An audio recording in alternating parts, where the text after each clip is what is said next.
ମରଣଜନ୍ତା ପାଲଟିଛି ଗ୍ରାମ୍ୟ ଉନ୍ନୟନ ରାସ୍ତା। ବାଜିରେ ଲାଗିଛି ଲୋକଙ୍କ ଜୀବନ। ପ୍ରଶାସନିକ ଅବହେଳାର ଏ ହେଉଛି ଉଦାହରଣ। ବିଭାଗୀୟ ଅଧିକାରୀଙ୍କ ଦାୟିତ୍ୱହୀନତାର ନଗ୍ନ ଚିତ୍ର। ସରିଗଲାଣି ଅବଧି ହେଲେ ସରିପାରିଲା ନାହିଁ ରାସ୍ତା କାର୍ଯ୍ୟ, ଯାହାର ଏକ ଜ୍ୱଳନ୍ତ ଉଦାହରଣ ଦେଖିବା ପାଇଁ ମିଳିଛି ଗ୍ରାମ୍ୟ ଉନ୍ନୟନ ବିଭାଗ ଅଧୀନରେ ଥିବା ତିରୁଣାରୁ ଭୋଦା ମୁଖ୍ୟ ରାସ୍ତାରେ। ଏହି 5 କିଲୋମିଟର ବିଶିଷ୍ଟ ରାସ୍ତାଟି କାର୍ଯ୍ୟ ଆରମ୍ଭ ହୋଇଥିଲା 17 ଡିସେମ୍ବର 2022 ଏବଂ କାର୍ଯ୍ୟ ଅବଧି ଶେଷ ତାରିଖ ଥିଲା 16 ନଭେମ୍ବର 2023। କିନ୍ତୁ ଅବଧି ସରିବାର ପାଖାପାଖି 4 ବର୍ଷ ବିତିଥିଲେ ମଧ୍ୟ ସମ୍ପୂର୍ଣ୍ଣ ହୋଇପାରି ନାହିଁ ଏହି ରାସ୍ତା, ଯାହା ଟିକିଏ ଲୋକ ଯିବା ଆସିବା କରୁଥିଲେ। ଖରାଦିନେ ପୋଲ ନିର୍ମାଣ ନ କରି ବର୍ଷା ଆସିବାରୁ ଏହି ମୁଖ୍ୟ ରାସ୍ତାରେ 2ଟି ପୋଲ ନିର୍ମାଣ ପାଇଁ ରାସ୍ତା କାଟିଦେବାରୁ ଏବେ ସମ୍ପୂର୍ଣ୍ଣ ଭାବରେ ରାସ୍ତାଟି ବନ୍ଦ ହୋଇ ଅତି ଶୋଚନୀୟ ହୋଇପଡ଼ିଛି। ଫଳରେ ସ୍ଥାନୀୟ ବାସିନ୍ଦା ଏବଂ ପଥଚାରୀ ଜୀବନକୁ ବାଜି ଲଗାଇ ପ୍ରତିଦିନ ଯାତାୟାତ କରିବାକୁ ବାଧ୍ୟ ହେଉଛନ୍ତି। 2022 ମସିହାରୁ ଏ ରାସ୍ତା କାମ ଆରମ୍ଭ କଲେଣି। ଏପର୍ଯ୍ୟନ୍ତ 2027 ହେବାକୁ ବସିଲାଣି, ରାସ୍ତା ସରିପାରୁନି। ବର୍ଷକ ଭିତରେ ସରିବା କଥା କାମ। ଏଇଟା ଗୋଟେ ଖୋଳିଛନ୍ତି, ଆଗରେ ବି ଆଉ ଗୋଟେ 10 ମିଟର ଆଗରେ ଆଉ ଗୋଟେ ଖୋଳିଛନ୍ତି।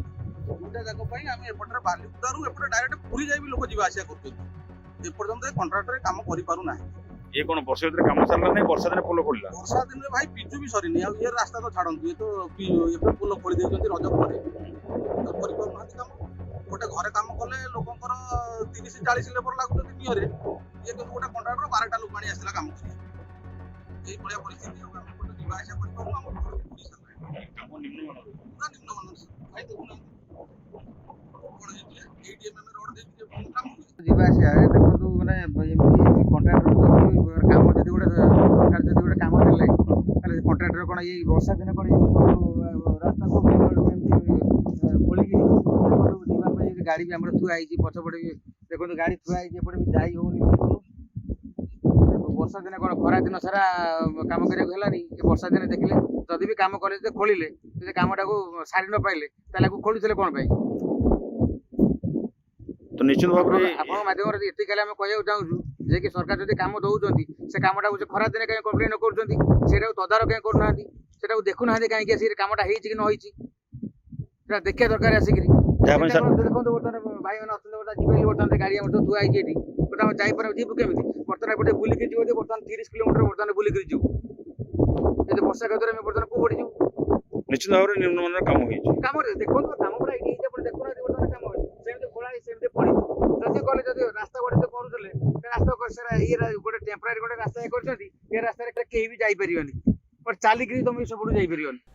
ଏହି ରାସ୍ତା ଉପରେ ନାଉଗାଁ, ଡେରିକି, ଗାରୋଇ, ନୂଆହାଟ, କାକଟପୁର, ଭୋଦା ଓ ବାଲିକୁଦା ଅଞ୍ଚଳର ହଜାର ହଜାର ଜନସାଧାରଣ ନିର୍ଭର କରିଥାନ୍ତି।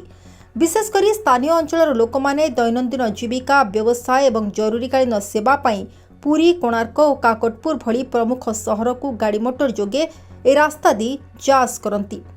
ମାତ୍ର ଏବେ ରାସ୍ତାର ନିମ୍ନମାନର କାର୍ଯ୍ୟ ସହିତ ଅବଧି ସରିଲା ପରେ ରାସ୍ତା ସମ୍ପୂର୍ଣ୍ଣ ନ ହେବା କାରଣରୁ ବଡ଼ ବଡ଼ ଖାଲ ସୃଷ୍ଟି ହୋଇଛି।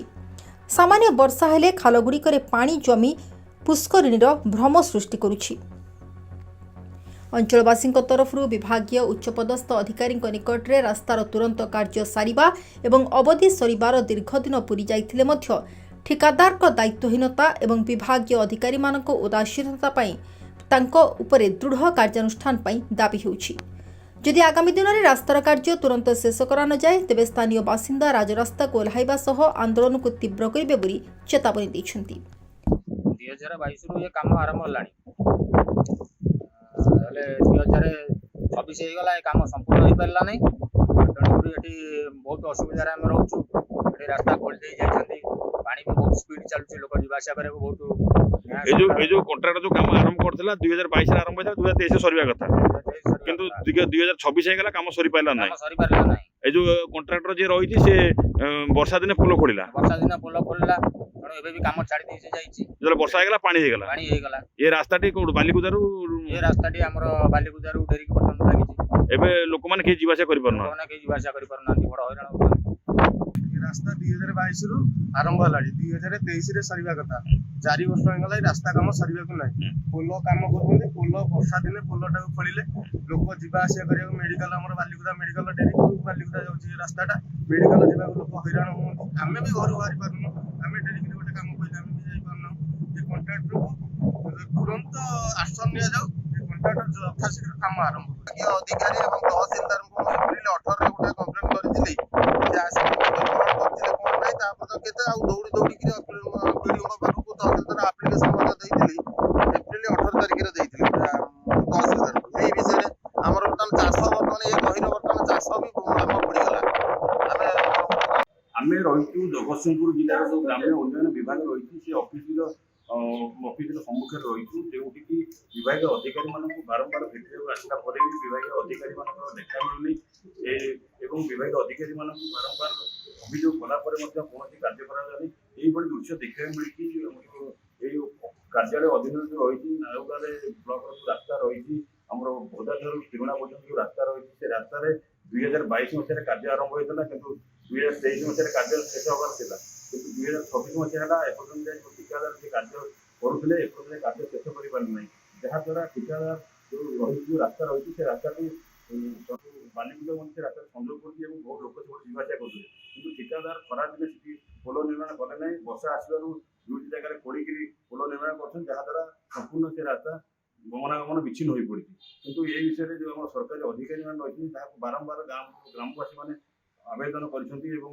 ନିବେଦନ ମଧ୍ୟ କରିଛନ୍ତି କିନ୍ତୁ ତାଙ୍କର ନିଦ ଭାଙ୍ଗୁନି ଯାହାଦ୍ୱାରା ସାଧାରଣ ଲୋକ ହଇରାଣର ଶିକାର ହେବାକୁ ପଡ଼ୁଛି ତ ନିଶ୍ଚିତ ଭାବରେ ଏ ଖବର ବାଜିବା ପରେ ଦେଖାଯାଉ ଯେ କେବେ ସରକାରୀ ଅଧିକାରୀଙ୍କ ନିଦ ଭାଙ୍ଗିବ ଏବଂ ଏ ରାସ୍ତା କାର୍ଯ୍ୟ ମରାମତି କରାଯିବ। ଜଗତସିଂହପୁର ରିପୋର୍ଟ ବଡ଼